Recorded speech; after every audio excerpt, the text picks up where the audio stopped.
जय श्री राम, वंदे मातरम, जय हिंद। दोस्तों आज आपके सामने लेकर चलते हैं सीटेट द्वितीय प्रश्न पत्र का हिंदी का पेडागोजी प्रश्न।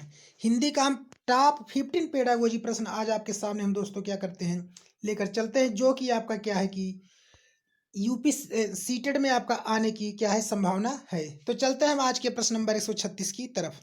प्रश्न 136 क्या कर रहा है दोस्तों कि दीप्ति ने 8वीं कक्षा के बच्चों को समान भाव वाली कविता खोजकर सुनाने के लिए कहा। इसका प्रमुख कारण है। कहा कि दीप्ति ने कक्षा 8 के बच्चों को समान भाव वाली कविता खोजकर सुनाने के लिए कहा। इसका प्रमुख कारण क्या है दोस्तों? कह रहा है बच्चों को समान भाव का अर्थ समझना, मतलब यह होगा कि सभी बच्चे एक समान भाव का अर्थ समझे। बच्चों की श्रवण प्रक्रिया का आकलन करना कि बच्चे किस तरह से सुनते हैं, उसके आकलन के लिए। या बच्चों का मनोरंजन करने का निर्वहन कि बच्चे किस तरह से इंटरटेनमेंट करते हैं, मनोरंजन करते हैं, उसके बारे में। या अगर एक बच्चों के बोध स्तर का आकलन कि बच्चों की क्या सोच है, कितनी सोच है, उसके आकलन करने के लिए कहती हैं। तो ऑप्शन दोस्तों हो जाएगा आपका चौथा ही बन जाएगा, बच्चों के बोध स्तर का आकलन। चलते हैं प्रश्न नंबर 137 की तरफ। कह रहा है कि राष्ट्रीय पाठचर्या की रूपरेखा 2005 भाषा को बच्चे का सबसे समृद्ध संसाधन मानती है। क्या चीज मानती है दोस्तों? ऑप्शन आपका कह रहा है कि 137 में अस्मिता को, या व्यक्तित्व को, या फिर व्यवसाय को, या भाषा को।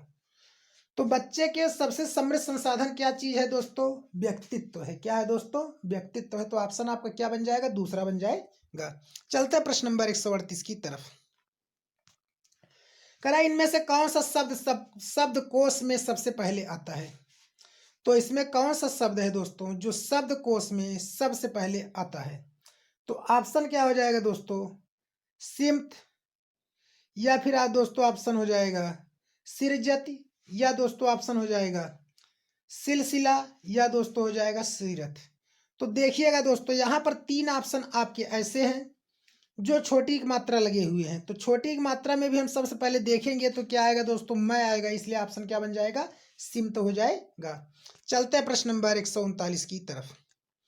कह रहा है कि कक्षा 6 में कविता शिक्षण के दौरान सर्वाधिक महत्वपूर्ण है।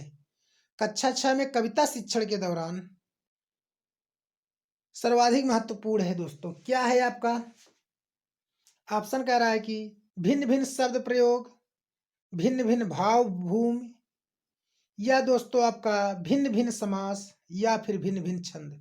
तो इसका जो आंसर हो जाएगा दोस्तों, हो जाएगा भिन्न भिन्न भाव भूमि। चलते हैं दोस्तों प्रश्न नंबर 140 की तरफ। 140 क्या कह रहा है कि उच्च प्राथमिक स्तर पर बच्चों के भाषा आकलन में सर्वाधिक प्रभावी प्रश्न है। कह रहा है कि उच्च प्राथमिक स्तर पर बच्चों के भाषा आकलन में सर्वाधिक प्रभावी प्रश्न क्या है दोस्तों? कह रहा है रूप बदल कर बादल किसान के कौन से सपनों को साकार करेगा? कह रहा है कि रूप बदल कर बादल किसान के सपनों को साकार करेगा। कौन से सपनों को? या बादलों को घिर आने पर कब किसान को उठने के लिए क्यों कहता है? यह होगा ऑप्शन। या फिर कह रहा है दोस्तों आपका जब हरा खेत लहराएगा तो क्या होगा? या तुम भी अपने ढंग से तनिक शब्द का इस्तेमाल करते हुए 5 वाक्य बनाओ।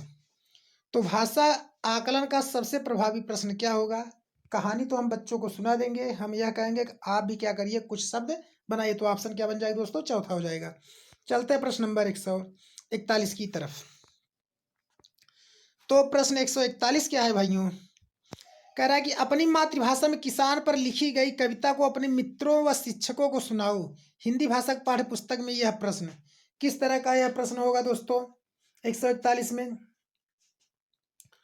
कह रहा है कि कक्षा में मनोरंजन का साधन है, यह होगा। या कक्षा में बच्चों को गीत सुनाने का अवसर देता है, यह होना चाहिए दोस्तों। या अगर कक्षा के बहुभाषिक संदर्भ को पोषित करता है, यह होना चाहिए। या कक्षा में समय के सदुपयोग को उत्कृष्ट उदाहरण है, क्या होना चाहिए दोस्तों?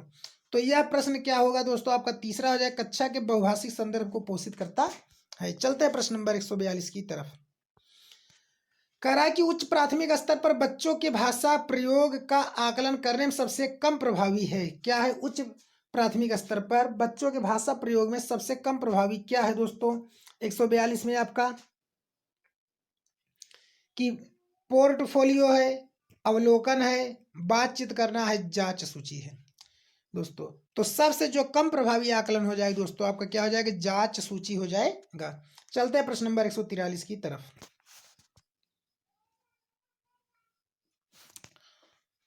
तो प्रश्न 143 क्या कह रहा है दोस्तों, राधिका 7वीं कक्षा में पढ़ाती है। राधिका जो है वो 7वीं कक्षा में पढ़ा रही है। वे बच्चों को नाम संबंधी कुछ उदाहरण देती है और बच्चों क्या करती है, नाम संबंधी कुछ उदाहरण बता रही, एग्जाम्पल बता रहे हैं दोस्तों। फिर संज्ञा के बारे में समझाती हैं और फिर संज्ञा के बारे में बता रहे हैं दोस्तों। तो कह रहे हैं राधिका द्वारा प्रयुक्त विधि है, यह कौन सी विधि हो जाएगा, तो आपका ऑप्शन जो बन रहा है, निगमन विधि होगा, आगमन विधि होगा, सूत्र विधि होगा, भाषा संसर्ग विधि होगा दोस्तों। तो ये आपका विधि क्या हो जाएगा दोस्तों, ऑप्शन नंबर 143 का आगमन विधि बन जाएगा। चलते हैं प्रश्न नंबर 144 की तरफ। करा 8वीं कक्षा में पढ़ाने वाले अली अक्सर बच्चों के गलत शब्दों के नीचे शब्द का ठीक रूप से लिखकर दोनों में अंतर करने के लिए कहते हैं। इसका मुख्य उद्देश्य क्या, कि मतलब जब वो बच्चों को पढ़ा रहे हैं अली, तो वहाँ क्या करते हैं, जो आपके गलत शब्द है उसके नीचे ठीक शब्द लिखते हैं, और तो इसका मतलब लिख कर इस शब्द का अंतर क्या कहता है। तो ऑप्शन दे रहा है, बच्चों को उनकी गलती का अनुभव कराना है, यह होगा, या शब्दों की सही वर्तनी की जानकारी देना, यह होगा, या अवलोकन द्वारा सही वर्तनी की ओर ध्यान आकृष्ट कराना, यह होगा, या आकलन को लचीला और सुविधापूर्ण बताना है। तो इससे क्या होगा दोस्तों, बच्चे अवलोकन करेंगे और क्या करेंगे, अपनी वर्तनी पर क्या करेंगे, आकृष्ट होंगे। तो चलते हैं प्रश्न नंबर 145 की तरफ। कह रहा है उच्च प्राथमिक स्तर पर बच्चों को लिखित अभिव्यक्ति का विकास करने में सबसे कम सहायक है।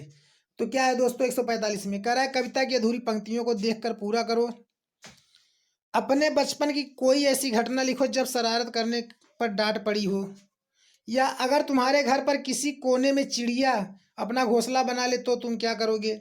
नादान दोस्त कहानी का अंत परिवर्तित करते हुए कहानी को अपने शब्दों में लिखो।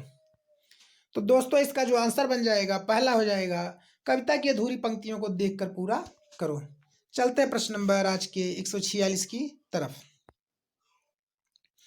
146 क्या है भाइयों, बच्चों में पढ़ने लिखने की कुशलता के विकास में सर्वाधिक सहायक है। क्या है दोस्तों, पढ़ने लिखने की कुशलता में सर्वाधिक सहायक है, क्या है 146 में, सुलेख का कार्य है, श्रुतलेख का कार्य है, कहानी पढ़कर सवाल बनाना है, या प्रदूषण पर निबंध लिखना है।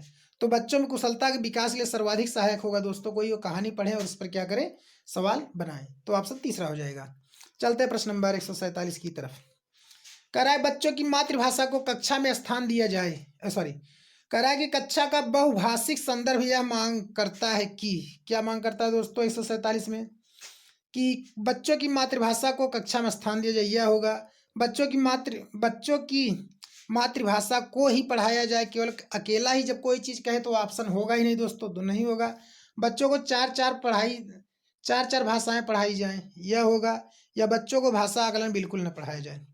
तो भाषा आकलन बिल्कुल न पढ़ाया जाए दोस्तों, यह भी नहीं होगा, और केवल मातृभाषा ही पढ़ाई जाए, यह भी नहीं होगा। छोटा बच्चा है, चार चार भाषाएं पढ़ाएंगे तो यह भी ठीक नहीं है दोस्तों। तो ऑप्शन क्या बन जाएगा, पहला हो जाएगा, बच्चों की मातृभाषा को कक्षा में स्थान दिया जाए। प्रश्न नंबर 148, करा उच्च प्राथमिक स्तर पर हिंदी भाषा शिक्षण का एक महत्वपूर्ण उद्देश्य क्या है दोस्तों, एक महत्वपूर्ण उद्देश्य क्या है, बोलने की क्षमता के अनुकूल लिखने की क्षमता का विकास, यह होगा, हिंदी के व्याकरणिक बिंदुओं को कंठस्थ करना, यह होगा, हिंदी भाषा के विविध स्वरूपों की जानकारी देना, यह होगा दोस्तों, या फिर हिंदी भाषा में अनुदित सामग्री को पढ़ना, यह होगा दोस्तों। तो क्या रहा है कि उच्च प्राथमिक स्तर हिंदी भाषा शिक्षण का एक महत्वपूर्ण उद्देश्य क्या होगा दोस्तों। तो देखिए भाषा की बात कर रहा है तो भाषा आपका ऑप्शन नंबर तीसरे में है, तो क्या हो जाएगा दोस्तों, और चौथे में भी है, लेकिन कह रहा है क्या, भाषा में अनुदित सामग्री को पढ़ना है, या यह होगा। तो लेकिन तीसरा देख लीजिए, कह रहा है हिंदी भाषा के विविध स्वरूपों की जानकारी देना। ठीक है दोस्तों, ऑप्शन तीसरा बन जाएगा। चलते हैं प्रश्न नंबर 149 की तरफ। कह रहा है उच्च प्राथमिक स्तर पर मुहावरे और लोकोक्तियां के शिक्षण के संबंध में सर्वाधिक महत्वपूर्ण है दोस्तों, मुहावरे और लोकोक्तियां के शिक्षण के संबंध में। तो क्या कह रहा है, उनकी परिभाषा याद करना, यह होगा दोस्तों, उनके अर्थ जानना, की यह ऑप्शन होगा, उनका क्रम याद करना, यह होगा, या संदर्भानुसार उनका प्रयोग करना। मुहावरे और लोकोक्तियां हैं बच्चों मेरे भाइयों, तो हम क्या करेंगे, उनके संदर्भानुसार उनका हम प्रयोग करेंगे दोस्तों। क्या करेंगे, जैसा संदर्भ होगा उसी के अनुसार हम क्या करेंगे, उसको प्रयोग में लाएंगे। तो ऑप्शन चौथा हो जाएगा। चलते हैं प्रश्न नंबर 150 की तरफ। कह रहा है कक्षा के बहुभाषिक और बहुसांस्कृतिक संदर्भों के प्रति संवेदनशीलता का विकास करना। संवेदनशीलता का विकास करना क्या होगा दोस्तों? भाषा नीति की जटिल समस्या है, यह होगा। हिंदी भाषा शिक्षण के प्रति अरुचि का कारण है, यह होगा। हिंदी भाषा शिक्षण में एक जटिल समस्या है, यह होगा। हिंदी भाषा शिक्षण का एक मुख्य उद्देश्य है, यह होगा। तो बहुभाषिक और बहुसांस्कृतिक संदर्भों के प्रति संवेदनशीलता का विकास करना क्या होगा दोस्तों? हो जाएगा ऑप्शन हिंदी भाषा शिक्षण का एक मुख्य उद्देश्य है, चौथा ऑप्शन हो जाएगा। अगर दोस्तों आपको हमारा वीडियो अच्छा लगे तो हमारे चैनल को सब्सक्राइब और वीडियो को लाइक जरूर कर दोस्तों। ओके, जय हिंद, जय भारत।